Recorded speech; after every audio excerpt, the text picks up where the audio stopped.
রাখে। আর এই দুনিয়ার মানুষে আমার আল্লাহ তাআলা শুধুমাত্র মুমিন পুরুষদেরকে এই কথা জানান না, আমার আল্লাহ মহিলাদের জন্য বলেন ওয়াকুল লিল মুমিনাতি ইয়াগুযুনা মিন আবসারিহিন্না।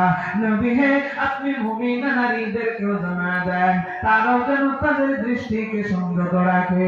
এই আমার আম্মা জানো যুবক ভাই, দিলের কান খাড়া করে শুনবে, ও আমার জওয়ানের মা, ও আমার বোনেরা রে, আমি শুধু বাবা ভাইদের জন্য বয়ান করছি না, আপনাদের জন্য দুইটা সবক দিয়ে যাচ্ছে গো মা। আমার মায়ের নবী, দয়ার নবী, রহমতের নবীকে আল্লাহ জানায় দিলেন মুমিন পুরুষ এবং মুমিন নারী উভয়কে আপনি জানান তারা যেন দৃষ্টি সংযত রাখে, দৃষ্টির হেফাজত করে, মানে চোখের হেফাজত করে।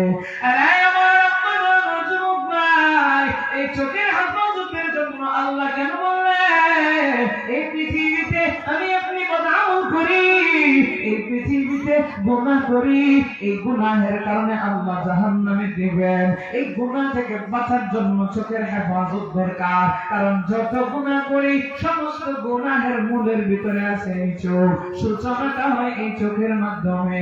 ও দুনিয়ার মানুষে ছোট্ট একটা উদাহরণ দিয়া বোঝায় দে। আপনি আমি রাস্তা দিয়ে হাইটা হাইটা যাই, এমন সময় দেখি একটা নারী তারা দেখা আমার আপনার ভালো লাগা যায়, দেখলেন চোখের মাধ্যমে।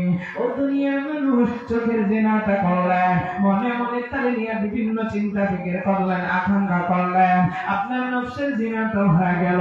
এবার আপনি ওই নারীর পিছন পিছন ধরলেন, যাওয়া ধরলেন, কিভাবে বলে পা দিয়ে হাইটা হাইটা পাকে ব্যবহার করলেন, পায়ের জিনা হইল। এবার নারীর কাছে যাইয়া আপনি তারে ডাক দিলেন, এরে জরিনা।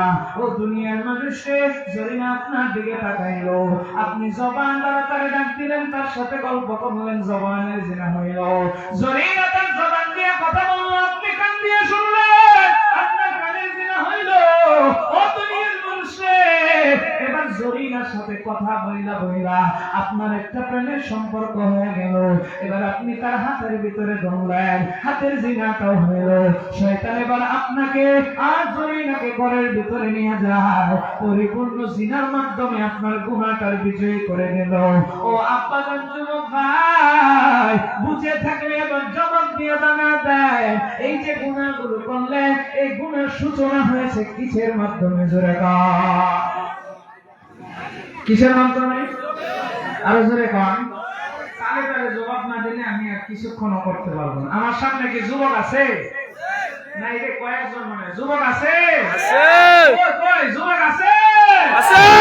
একটু পরীক্ষা কইরা নিয়ে, কারণ আমি মুর্দা সুদা দেখতে পারি না। আমি আমার সামনে কবরস্থান বুঝে পাই, এটা মওয়াজি করতে পারি। আজকে তো এমনি মনটা ভেঙে গেছে, এখন যদি আমার একটু চাচাই দিতে পারো তাইলে কিছুক্ষণ করা যাবে। যুবকরা একদম, আব্বাজানরা আরেকদম। যুবকরা একদম, আব্বাজানরা আরেকদম। আব্বাজানরা পরে পরীক্ষা দেয় আর যুবকরা আগে। বাজানরা মুখে তালা লাগে, আমি চাই আপনারা জিতেন, কারণ আপনারা জিতলে আমার লাভ। আমিও আপনাদের মতো একটু আগে ঘুমাই গেছিলাম। আপনারা যদি আব্বাজানরা জিতে তাহলে আমি আজকে মুরব্বীদের মতো হয়ে যাবো, তিরালি বয়ান করবো। ধরছি কিন্তু তিরালি বয়ান। হ্যাঁ আচ্ছা, প্রথম না, ঠিক আছে। দেখো যুবকরা রেডি? লিল্লাহি তাকবীর, আল্লাহু এই বুঝে আপনাদের পাঞ্জরবাঙ্গানি পাঞ্জরবাঙ্গা পশ্চিম পাড়ার যুবকদের পাওয়া নাকি আরেকটা জানার জন্য? যাদের দাঁড়িয়ে থাকে গেছে এরাও কি তাল মিলে কি নিজের বুড়া মনে হয় না? আসলে ঠিকই, মানে 70-75 বয়স হয়ে যাবে নিজের বুড়া মনে করে না, আসলে মন তো বুড়া না। বেচারা 70 বছর বয়স, 75 বছর বয়স, বউ মরে গেছে। এই বুড়া বেটা বউ খুঁজে, এই কথা কয় না কি? মিশা কথা বলল? আমার কাছে বউ খুঁজে সম্মানিত হাজির। তো মন বুড়া, আজকে কি বুড়া হন আপনার তাদের সাথে কাজ নেই। যুবকদেরকে লাস্ট চান্স, লিল্লাহি তাকবীর। এবার আসেন আব্বাজানরা, আপনাদেরকে যুবকরা দাম দিতে চায় না, তো মানুষ বুড়ো হয়ে গেলে সত্যি সামর্থ্য যায় ধাক্কা দিয়ে পালায় দিল। আপনারা দেখা দেন আমি বললো কি বেশি লাগতে আইস না, এক আমগর পাওয়া তোদের চাইতে বেশি পানপুর খায় তো গলা জন্ম না হচ্ছে হাজার এগুলো তো বাচ্চা চাই একটু কাশি দেওয়ার সুযোগ দিলাম। কাশি দেন লিল্লাহি তাকবীর। আচ্ছা যাক, সবাই তো পাঁচজন ভাঙ্গে পাঁচজন ভাঙ্গা, তো সুতরাং সবাই একসাথে আল্লাহকে খুশি করে দেয়। কারা পাস করছে কারা ফেল করছে এটা বললে আর ঝামেলা লাগানোর দরকার নেই। সবাই আল্লাহকে খুশি করো। লিল্লাহি তাকবীর, লিল্লাহি তাকবীর। আল্লাহর নামের স্লোগান দিলে মজা লাগে না খারাপ লাগে? অনেকের মনের ভিতরে আবার কুসকুসানি ভাব আসে, সুলতানি আসে, খারাপ লাগে। এদের ভিতরে নেফাক রয়েছে, এরা মুসলমান নয়, এরা হচ্ছে মুসলমান নামের মুনাফিক। কতক্ষণ ঠিক না? একে আমার তাকবীরের স্লোগানের ভিতরে রাজনীতির গন্ধ খোঁজে, এরকম আছে না নেই? এই জমিন কার? আর জোরে বলতে হবে কার? এই জমিনে কথা হবে কার? এই জমিনে স্লোগান হবে কার? আল্লাহ স্লোগান হবে, আল্লাহ কথা হবে। কারো বলার ক্ষমতা নেই। আল্লাহু আকবার তাকবীরের স্লোগানকে রাজনীতির স্লোগান বইলা দবায় দেওয়া কতক্ষণ ঠিক না? আল্লাহ আমাদের কবুল করুন। জোরে বানান আমিন। আরো জোরে বানান। সম্মানিত আছেন, তাহলে বোঝা গেল আমার সামনে মানুষ আছে এবং আওয়াজ আছে।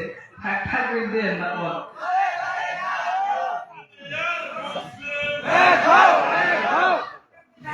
আচ্ছা শুনেন সম্মানিত হাজির, তাহলে আওয়াজটা কিছুক্ষণ রাখা যাবে? আর যেরকম যাবে। আচ্ছা তাহলে বলতেছিলাম, এই যে গুনাহটা করলো, এতগুলো গুনাহ, এই গুনাহটার সূচনা হয়েছে কিসের মাধ্যমে? চোখের মাধ্যমে। এই জন্য নবীজি বলেন ইন্নান নাযরা সাহমুন মাসমুমুন মিন সিহামি ইবলিস। নিশ্চয় ইবলিসে ধোঁকা দেওয়ার জন্য যে সমস্ত বিষাক্ত তীর আছে তার ভিতরে চোখ হলো একটা বিষাক্ত তীর। তাহলে এই বিষাক্ত তীরের হেফাজতের জন্য আল্লাহ বলেন দৃষ্টি সংযত করো। তোমরা চোখের হেফাজত করো, নারী এবং পুরুষ উভয়কে আল্লাহ বলেন। এর পাঞ্জাব বাংলা মুসলমান গভীর মনোযোগ। আল্লাহ তাআলা কোরআনের এই আয়াতে কারিমার ভিতরে জানায় দিলেন, দুই জিনিসের কথা বললেন। আল্লাহ বান্দাদেরকে জাহান্নামের আগুন থেকে বাঁচাইতে চায়। এরা দুনিয়ার মানুষ, আমার আল্লাহ প্রথম নম্বর জানাইলেন তোমরা তোমাদের দৃষ্টি সংযত করো। এবার আল্লাহ দ্বিতীয় নম্বর বিষয় জানায় দেয়,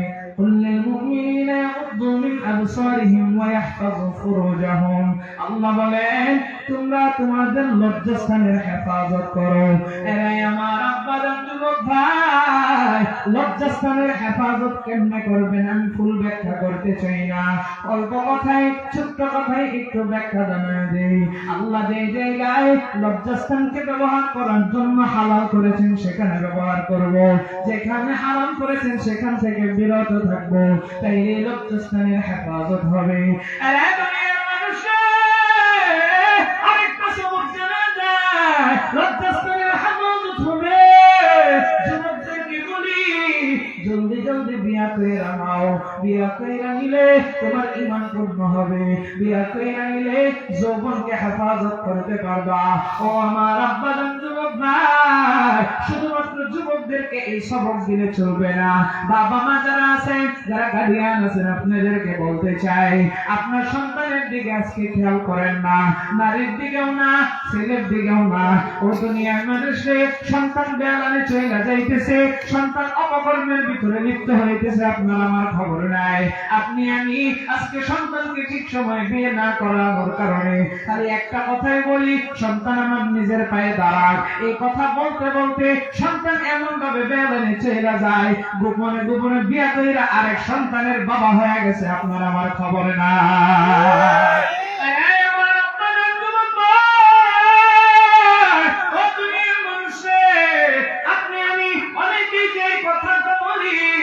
সন্তান নিজের পায়ে দাঁড়াক, এটার মানে হলো সন্তান ইনকাম গরু। ও দুনিয়ার মানুষ, কিসের ভয়টা আপনি করেন? ও দুনিয়ার মানুষ রে, এই চিন্তাটাই তো করেন, বৌমারে আনলে কি খাওয়াইব, বৌমারে আনলে কেমনে চলাইব। দুনিয়ার মানুষ রে, আপনার ঘরের ভিতরে যে 5 জন ব্যক্তিরে আপনি ইনকাম করে খাওয়াইতেছেন, আপনি খাওয়ান না, কারণ এটা একজনের কাছে এই দায়িত্ব রয়েছেন, রিজিকের দায়িত্ব। একটু চিল্লায় বলতে হবে তিনি কে? আমার আল্লাহ কোরআনে হাকিমের ভিতরে জানায়, ওমা মিন দাব্বাতিন ফিল আরদি ইল্লা আলাল্লাহি রিজকুহা।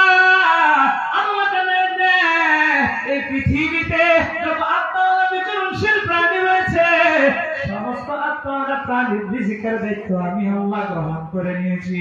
আল্লাহ যেহেতু রিজিকের দায়িত্ব গ্রহণ করেছেন, আপনার আমার কিসের ভয় রে বাবা? ও দুনিয়ার মানুষে, আপনার সন্তানটা হয়তো বা 2টা বছর পরে আপনি বিয়ে করাইতেন, আপনি 2টা বছর আগে করান। ও দুনিয়ার মানুষ, আপনি একটা মেয়েকে মেহমান হিসেবে নিয়ে আসেন, 2টা বছর আপনি মেহমানদারি করান। 5 জন লোকের যেরকম খাওয়ার অভাব করে না, একটা মানুষ আপনার ঘরে আনলে অভাব করবে না রে ভাই।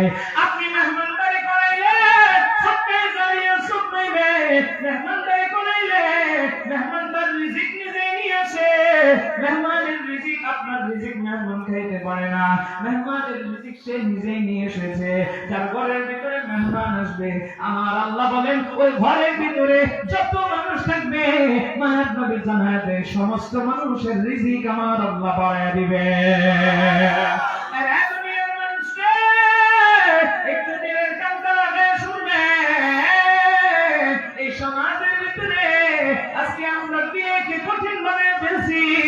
আমার দিকে নজর দেন, এদিক সেদিক তাকানো যাবে না, আমার দিকে মনোযোগ দেন, মনোযোগ নষ্ট করবেন না। আপনাদেরকে বলতেছি, এই সমাজের ভিতরে আজকে বিয়েকে কঠিন বানাইছি, আমরা জিনাকে আজকে সহজ বানায় ফেলছি। কথা কোন ঠিক কিনা?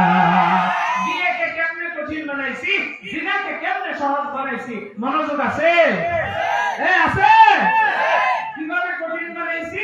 আজকে দেখেন সমাজের ভিতরে 18 বছরের নিচে মেয়ে ছেলে যদি পার্কের ভিতরে গলাগলি করে, প্রেম প্রীতি করে, আকার দোকান করে, ওটা কোনো সমস্যা নাই, ওটা কোনো ঝামেলা হয় না, ওটা বলে ইচ্ছা, নিজেদের ইচ্ছায় যদি চায় তারা করতে পারে। কিন্তু 18 বছরের নিচে কোন মেয়েকে বিয়া দিলে এই রাষ্ট্র ওই ব্যক্তি ওই মেয়ের গার্ডিয়ানকে জেলের ভিতরে বয়ে রাখবে। কথা কোন ঠিক কিনা?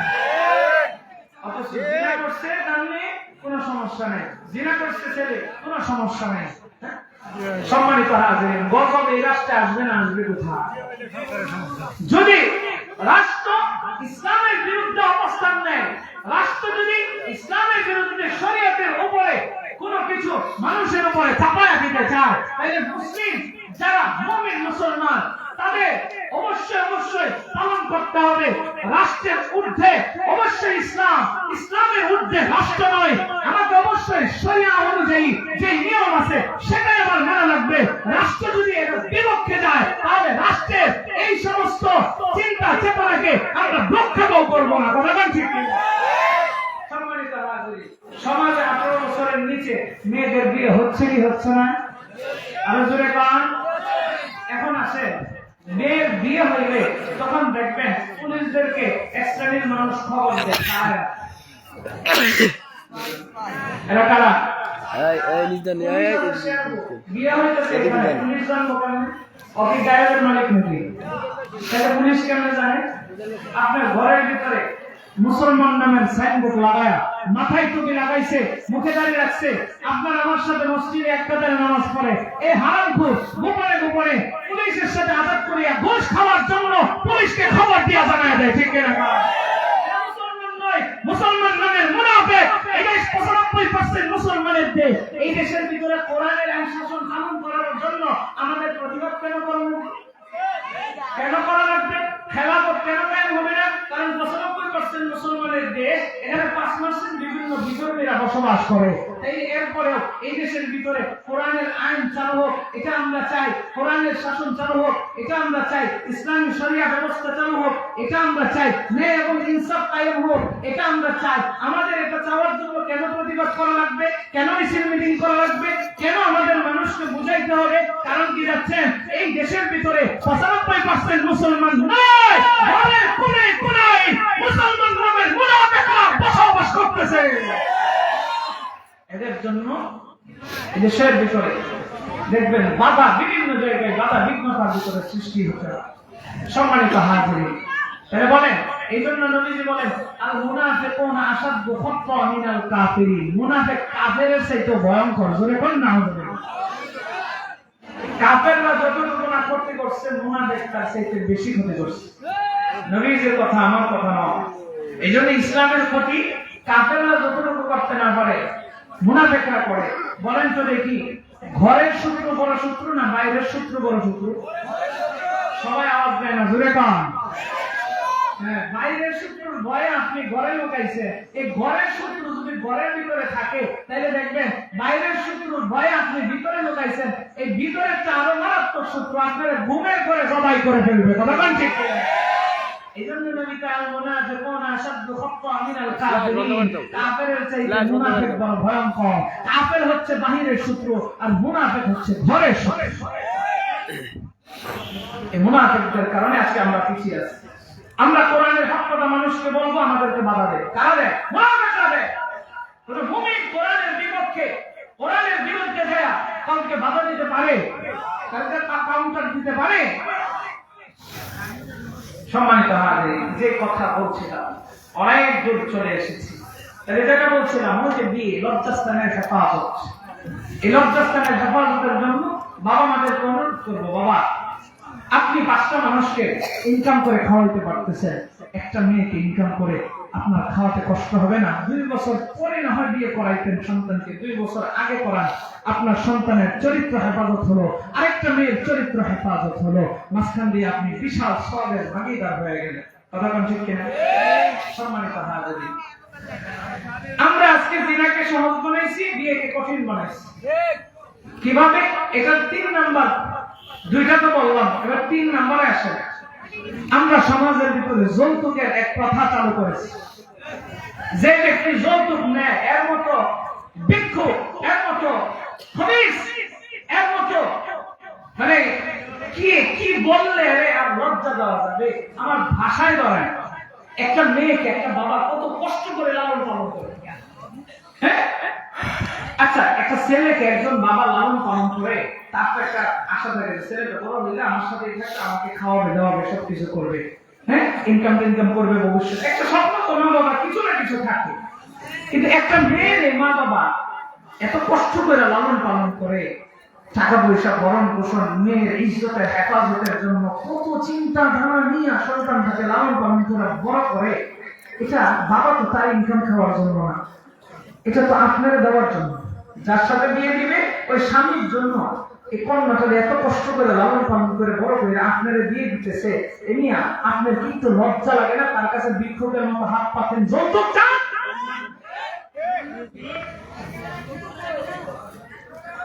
হাতের ভিতরে চুরি কইরা মহিলাদের মতো বসে থাকা দরকার, ঠিক কিনা? না,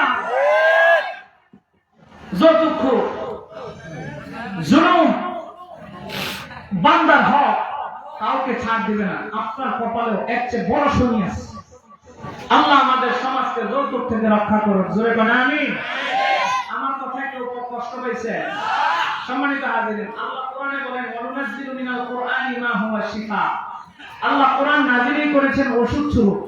এখন আপনার সারা অঙ্গের ভিতরে ঘা হয়েছে, এখন আপনি যদি অঙ্গের ভিতরে মলম না লাগান, ঘা তো ভালো হবে না। তাই আপনার অন্তরের ভিতরে নেফাক আছে। এখন কোরআন থেকে যদি, হাদিস থেকে যদি, নবীর আদর্শ থেকে যদি আপনাকে আমি মলম না লাগাই, আপনার ঘা তো শুকাইবে না। আপনি যদি কন, হ্যাঁ আমার বিরুদ্ধে হুজুরের কথা কয়, এই হুজুর ভালো না, তাইলে আপনার ঘা ভালো হইতো না, ঘা আরো বাড়বো। চুলকাইতে চুলকাইতে ফুস বাইরিয়া এখানে পছন্দ হয়ে যাবে, একটা ফালাইয়া দিতে হইব। কোরআন ঠিক। এজন্য মলম লাগানোর দরকার আছে না নেই? চিকিৎসার দরকার আছে না নেই? আল্লাহ আমাদেরকে হক কথাগুলো বুঝে শুনে এক ও নেক হয়ে চলার তৌফিক দান করুন। জোরে বলেন আমিন। এই জন্য ইসলাম বলে মেয়েকে তুমি আরো দেনমোহর দাও, দিয়া তারপরে সম্মানের সহিত তারে নাও। আপনি আরো আস্তাগফিরুল্লাহ। যেটা বলছিলাম, এই যৌতুকের কারণে অসংখ্য মেয়েকে বাবারা বিয়ে দিতে পারেন, যার ফলে কি হয়, এই মেয়েগুলো ঢাকা শহরে যায় কাজকর্ম করে, ওখানে যায় বিভিন্ন ধরনের ষড়যন্ত্রের ভিতরে লিপ্ত হয়, বিভিন্ন খবিসদের নজরের ভিতরে পয়লা মেয়েগুলোর ইজ্জত আব্রু সম্মান সব দুলিশাত করে এই সমাজের ভিতরে নষ্ট করতেছে। আমি আপনি গোড়া ঠিক করতে হবে আমাদের। সম্মানিত হাজিরিন, আল্লাহ আমাদের বুঝার তৌফিক দান করুন। জোরে কোন আমিন। তাহলে 2 নাম্বার লজ্জাস্থানের হেফাজত করো।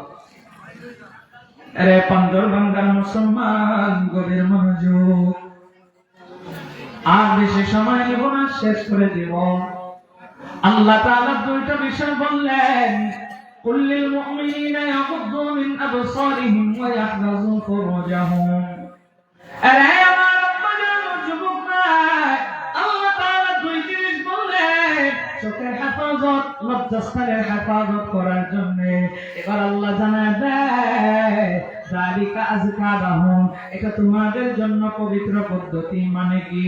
মানে হচ্ছে আমি আপনি গুনাহ থেকে বাঁচার জন্য এটা আপনার আমার জন্য পবিত্র পদ্ধতি। ও দুনিয়ার মানুষ রে, এই পবিত্র পদ্ধতি আমি আপনি কেমনে অবলম্বন করব? এই পবিত্র পদ্ধতি আমি আপনি কেমনে মানব রে বাবা?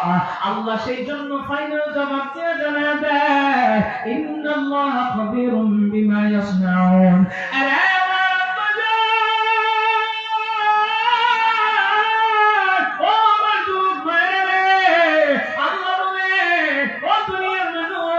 তোমরা যা কিছু করো সবকিছু সম্পর্কে আমি আল্লাহ অবহিত, সবকিছু সম্পর্কে আমি আল্লাহ জানি। ও দুনিয়ার মানুষে, অন্তরের ভিতরে আল্লাহর ভয়টা নিয়ে চলা রাখবে। যদি অন্তরের ভিতরে ভয় থাকে আল্লাহ, তাইলে চিন্তা আসবে, হায়রে আমি যে এই গুনাহটা করতেছি আমার আল্লাহর সামনে তো দাঁড়ানো লাগবে। আর দুনিয়ার মানুষে, আজকে আমি আপনি প্রশাসনের ভয়ে অসংখ্য অপরাধ থেকে বেঁচে থাকি। আমি আপনি মা বাবার ভয়ে দরজা জানালা লাগাইয়া মোবাইলের ভিতরে বিভিন্ন খারাপ খারাপ সিনারি দেখি।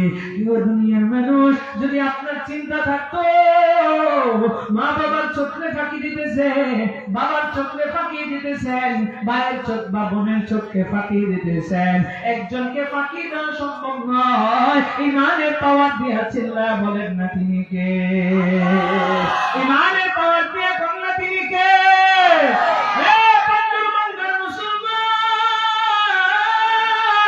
আমি আপনাদেরকে বুঝাইতে চাই, দুনিয়ার মানুষে আজকে আমার অন্তরের ভিতরে আল্লাহর ভয় নাই, এই জন্য গুনার কাজগুলো সংগঠিত হয়ে যায় আমাদের দ্বারা।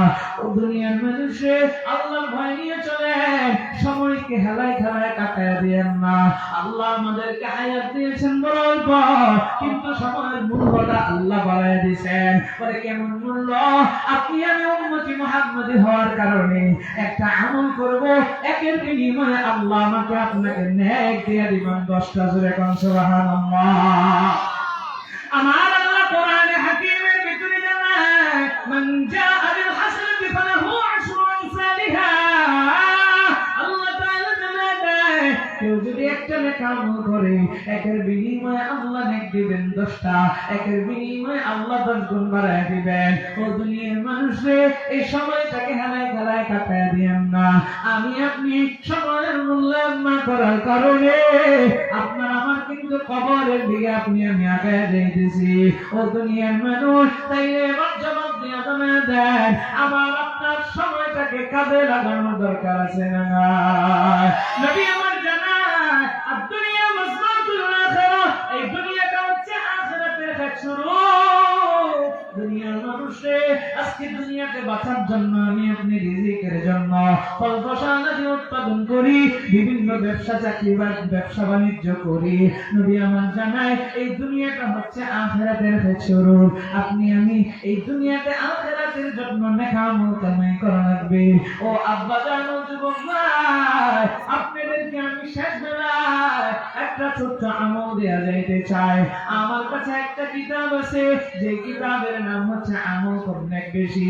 দুনিয়ার মানুষে মায়ের নবী দয়াল নবী রহমতের নবী জানায়া দেয়, কোন বান্দা যদি রাত্রে গভীর ঘুমে আচ্ছন্ন হওয়ার পর ফজরের আগ মুহূর্তে যখন ঘুম থেকে জাগ্রত হয়, সাথে সাথে 3 বার পড়বে আস্তাগফিরুল্লাহ। আপনারা একটু জবাব দিয়ে জানায়া দেয় 3 বার কি পড়বেন? আর জোরে কাম আস্তাগফিরুল্লাহ পড়লে কি গুনাহ হবে? যারা পড়ে না এদের ঘরে শয়তান আছে, জবান বন্ধ করে রাখছে। এদের ঘরে আছে বুবা শয়তান। আমাদের এই মজলিসে আমি আশা করি বুবা শয়তান কেউ নাই। জোরে কোন 3 বার কি পড়বেন? আস্তাগফিরুল্লাহ। আল্লাহ তোমার কাছে মাফ চাই, তোমার কাছে ক্ষমা চাই। ও দুনিয়ার মানুষ, ঘুম থেকে উঠে আল্লাহর কাছে কেন ক্ষমা চাইবেন? একটু ব্যাখ্যা জানা দে। এই রাতের বেলায় আল্লাহ অবশ্যই ঘুমানোর জন্য আমাকে আপনাকে দিয়েছেন রাত। দুনিয়ার মানুষে আল্লাহ সুবহানাহু ভিতরে আমাকে আপনাকে প্রশ্নবোধক শব্দ দিয়ে আয়াত দিয়ে জিজ্ঞাসা করে, আলাম নাজালিল আরদা মিহাদা ওয়াল জিবালা আওতাদা ওয়া খালাকনাকুম আজওয়াজা ওয়া জাআলনা নাওমাকুম সুবাতা। আরে বান্দর বান্দার মুসলমান, আমার আল্লাহ কত চমৎকার কইরা জানায় আপনাকে আমাকে এই রাতটাকে ঘুমের জন্য দিয়েছে, নিদ্রাটাকে ঘুমটাকে আল্লাহ নিয়ামত স্বরূপ দিয়েছেন।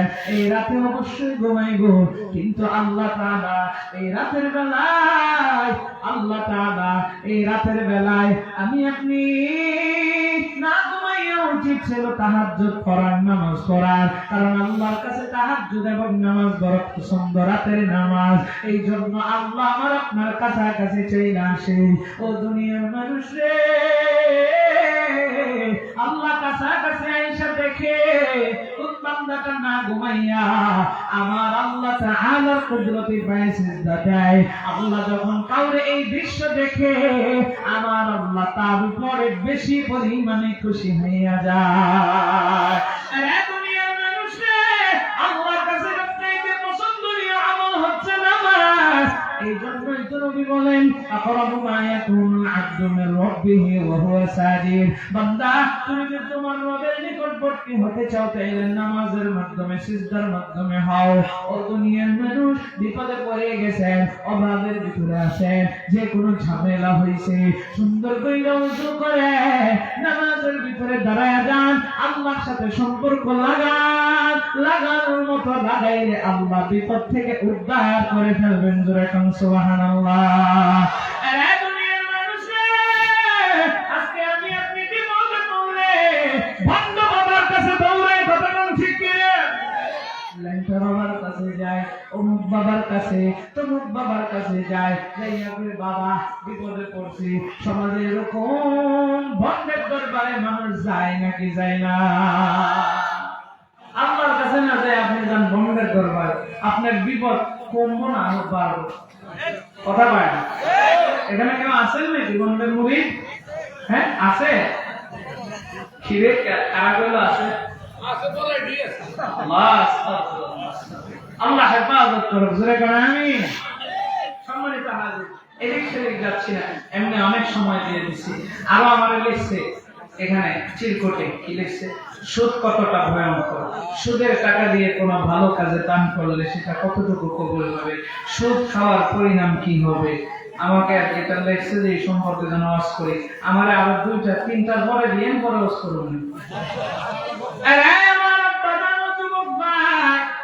যেটা বলতেছি শুনে, রাত্রে ঘুম থেকে ফজরের আগ মুহূর্তে উঠা 3 বার পড়বেন আস্তাগফিরুল্লাহ, এরপরে 3 বার পড়বেন আল্লাহু আকবার। জোরে আওয়াজ দিয়ে বলেন না 3 বার কি করবেন? আল্লাহু আকবার। আল্লাহর বরত্বের স্লোগান কেন দিবেন? বরত্বের স্লোগান এই রাতের বেলায় গভীর ঘুমে আপনি আমি যাচ্ছন্ন এই রাতের বেলায় ঘুমের ঘুরে কত মানুষ মরে যায়, আমি আপনি যে মরি নাই, আল্লাহ যে দয়া করেছেন, মায়া করেছেন, আবারও যে আপনার আমার জীবনটা ফিরিয়ে দিয়েছেন, এই জন্য আল্লাহ বরকতের স্লোগান দিব আল্লাহু আকবার।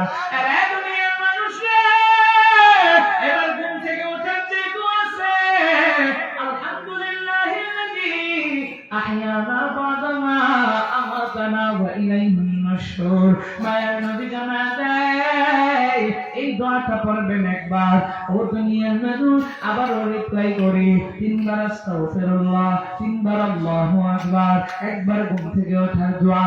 এই আমল যদি কোনো বান্দা করতে পারে, মায়ের নবী জানা দেয় সারা রাত বান্দাটা নাকের ভিতরে তেল লাগায় ঘুমাইবে, আমার আল্লাহ তার আমল নামায় সারা রাত নফল ইবাদতের সব দিয়ে দেয়।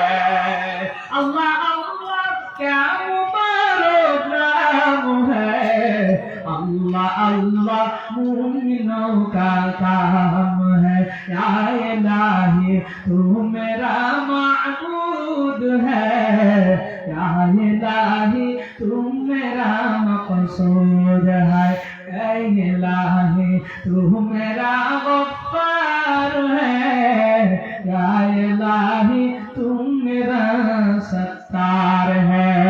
ईमाনের পাওয়ার দেয়া করুন আল্লাহু আকবার। আরে বন্ধুরা মুসলমান, আমি আপনাদেরকে বলার শুরুতে কি বললাম, এই পৃথিবীতে আমি আপনি চিরদিন থাকবো না, মুসাফির হালতে আছি।